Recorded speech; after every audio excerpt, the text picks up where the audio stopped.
Hı? Çekeyim mi? Arkadaşlar burası biraz geriye. Ya da kamerayla fotoğraf çekeyim. Şimdi arkadaşlar çekimler. Ondan dolayı arkadaşlar internetlerde video ortamı.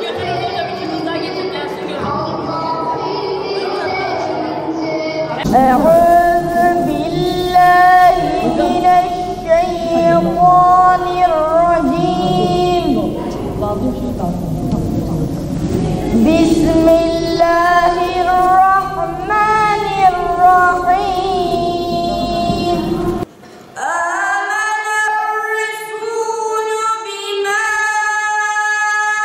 أنزل إليه من ربه والمؤمنون كل آمن بالله وملائكته وكتبه ورسله لا نفرق بين أحد من رسله أشهد أن لا إله إلا الله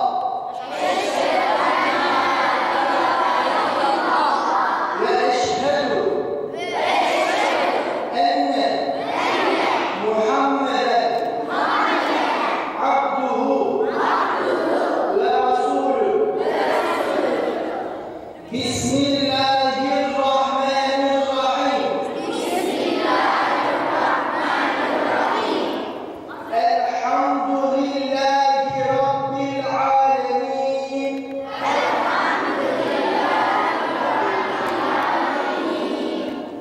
الرحمن الرحيم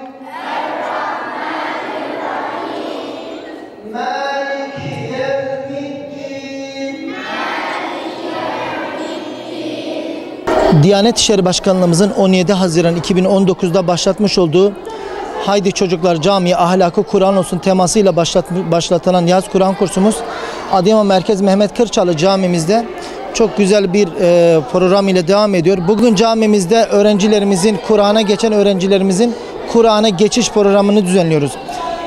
Tabii ki bizler camimizde tek Kur'an-ı Kerim öğretmiyoruz. Ahlak, itikat, siyer derslerinden, sosyal etkinliklerden çocuklarla hem Kur'an-ı Kerim'i öğreniyoruz, hem öğretiyoruz, hem de eğleniyoruz çocuklarla. Adeta camide çocuklar çiçek açıyorlar camilerimizde. Camide tatil yapıyorlar çocuklar. Camiyi severek geliyorlar.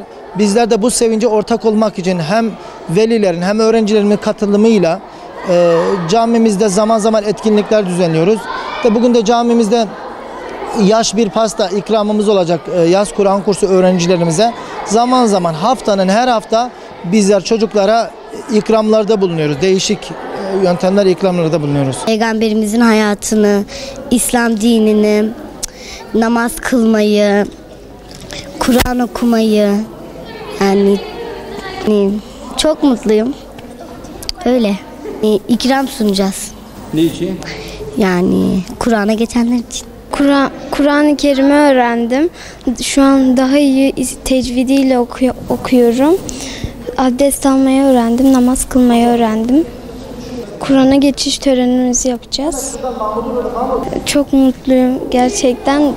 Kur'an'a geçtiğim için de kendimi kutluyorum. Kur'an-ı Kerim'i öğrendim, abdest almayı öğrendim. Peygamberimizin hayatını öğrendim. Ayetler öğrendim.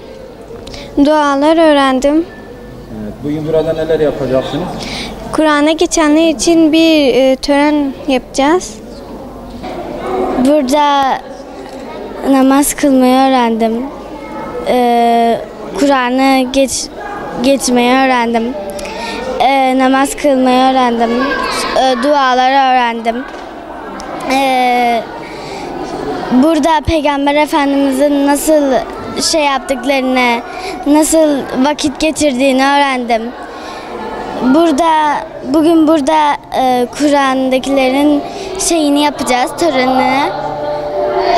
Ondan da çok mutluyum. Elifba'dan Kur'an'a geçtim. Tecvidi öğrendim. Kur'an'ı öğrendim. Bazı duaları öğrendim. Bazı dualar ezberledim. Bu camiyi çok seviyorum. Elif Bağ'dan Kur'an'a geçtim.